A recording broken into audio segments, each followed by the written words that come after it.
ब्रह्ममुरारिसुरार्चितलिङ्गं निर्मलभासितशोभितलिङ्गम्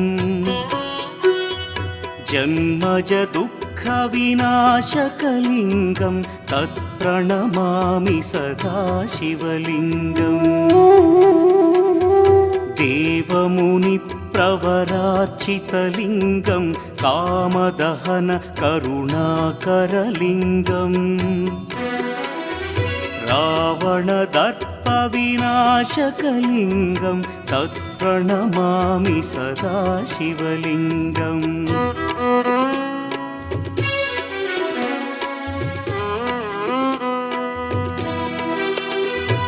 सर्वसुगन्धसुलेपितलिङ्गं बुद्धिविवर्धनकारणलिङ्गं सिद्धसुरासुरवन्द्यलिङ्गम्